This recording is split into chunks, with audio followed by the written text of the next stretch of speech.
If it looks like I've given up on life, it's because I have. Just kidding, I've just given up on makeup. I have another scary story for you guys. I need to stop filming these videos so late because we're gonna run out of lighting pretty soon. You guys don't care. I wasn't even planning, I should probably turn my monitor off. I wasn't even planning on filming a scary story right now. I was honestly just sitting on my computer, just being me. And I found this story and I was like, okay, I really wanna read it, but I don't like reading the stories before I make a video on them, so we're making a video. So this story is called, I Think There's a Ghost in My Home, and that's not even the scary part.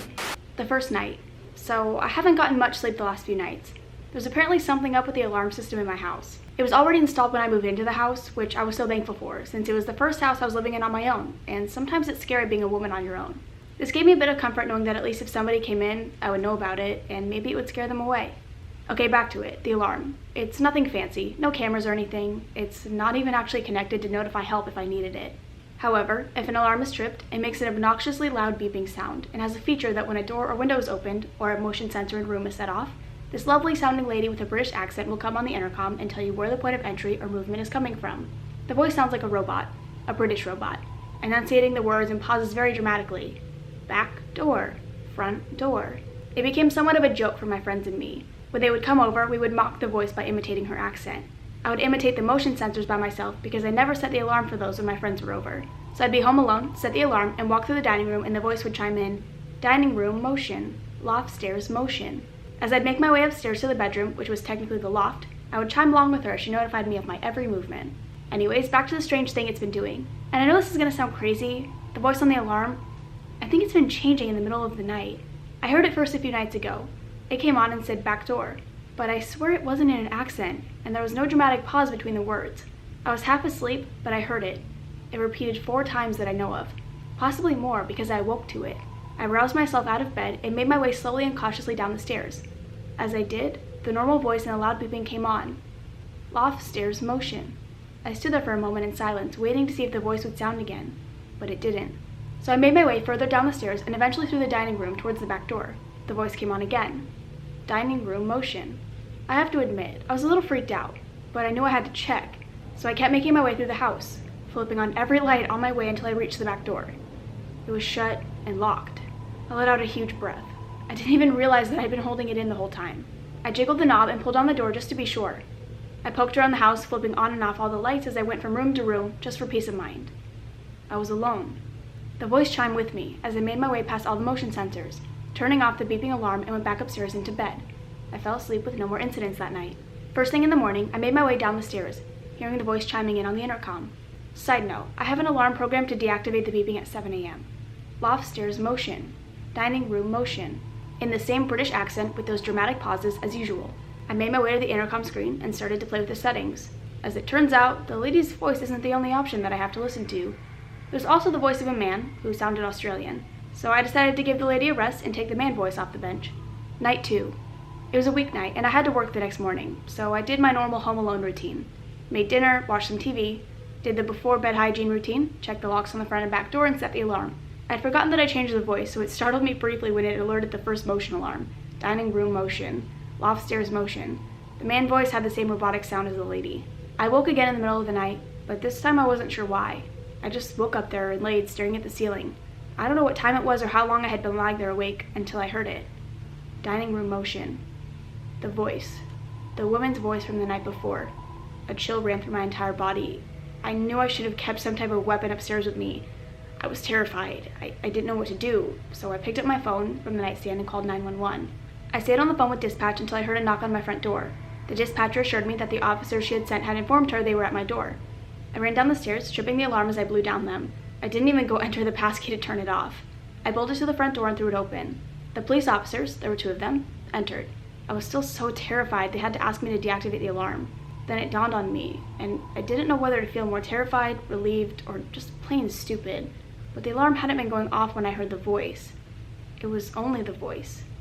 The wrong voice. I tried to explain this to the officers, and they wrote something down on their notepad, exchanged glances at each other, and said to me they didn't find anyone in the house or see any signs of someone trying to enter. They told me to call back if I needed them, and tried to make me feel not so crazy, even though I could tell that they thought I had imagined the whole thing. They left and I went through the house and turned on all the lights. I double-checked all the doors and windows. I set the alarm and I made my way back upstairs, this time with a kitchen knife to keep on the nightstand. I left a small lamp on in my bedroom and fell back asleep. Night 3. At this point, I'm thoroughly freaked out. I know for sure what I heard the night before, and I spent the entire day trying to make sense of it. I came up with nothing. But what am I supposed to do? This is my home. I won't leave it. On the third night, I was so uneasy, I spent my evening on the couch watching stand-up comedy and drinking a bottle of wine. I needed to keep my mind off of the events the past 2 nights. It was next to impossible, but by some miracle, I managed to curl up on the couch and fall asleep. I awoke to the faint light of the TV. Suddenly, I felt cold. And then I heard it. Bedroom window. And silence. Bedroom window. Then the unmistakable sound of the floor creaking above my head. Then silence. Aside from my heart about to pump out of my chest. I don't know how I managed to stay relatively calm, but I did. I picked up my phone from next to me on the couch and I dialed 911.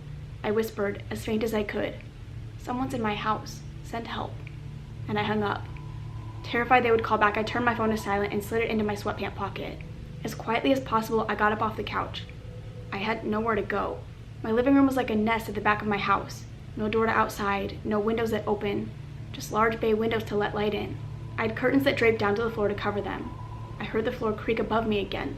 This time it didn't stop, and I heard it travel across the ceiling towards the stairs. And then the alarm.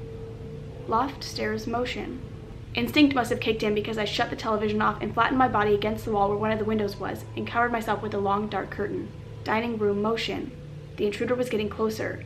I knew with the turn of one more corner of my house they would be at the entrance to the living room.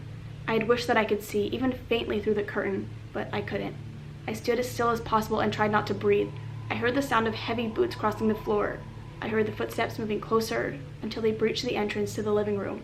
My living room floors are hardwood, and I have a large rug in the middle. I used this to determine where in the room the intruder was.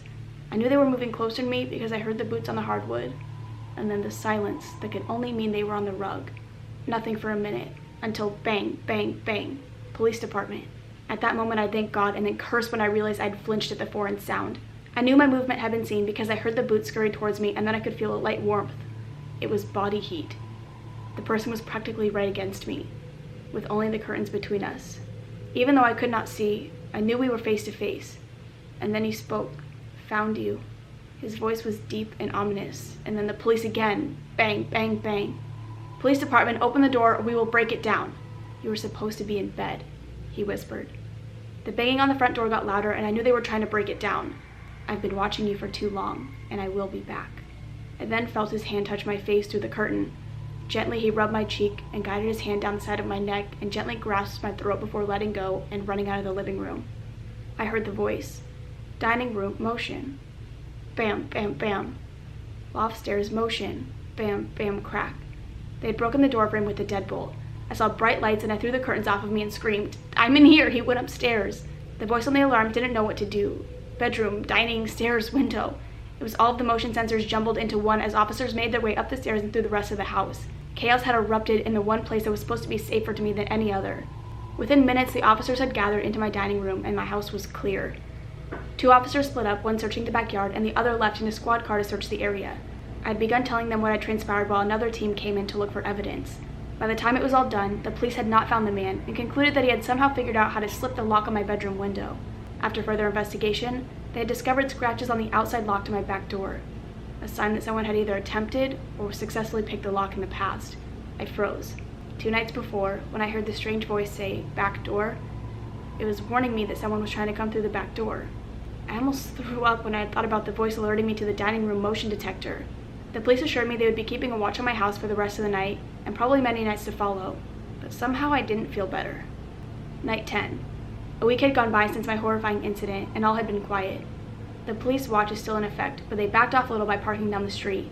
Maybe they thought they were being sneaky. During the week, I learned a few things, though. I learned that 6 months before the incident in my home, a woman, around the same age, size, and look as me, had been violently murdered in her home, a neighborhood less than a mile from me. The police had been to her house once before the murder took place. She had called to report an intruder in her home. She had said that she didn't get a look at the person, she had only heard a voice, a woman's voice. It said, "bathroom window." The police didn't know what to make of it, and the night after the report, she was dead. They had noted the similarity of the voices in her story and the one I had given them the night before. The strange look they exchanged that night. That was why. I became intrigued to learn more about this woman. Clearly this killer had a type, and I was it. I was ready to call his bluff on the threat to come back for me. When and if I learn more about anything, I'll post about it again. Okay, and they posted an update, so let me know if you guys want to hear it because I really want to read it. But I'm gonna end this video here. Hopefully you guys did enjoy. If you have any other stories that you want me to read, go ahead and send them to me. I always have my social media link down below. I will also have the story and the author link down below, and I will see you guys in the next one. Bye. I'm actually impressed. We didn't run out of light. All these stories always look 10 times longer to me, and then I read them and I'm like, oh, it wasn't that bad. You know what, honestly, I'm probably gonna go through and like skim the second part because I'm so curious. Okay, it's super fucking long, so seriously let me know if you guys want to hear it because I really want to read it. Okay, see ya.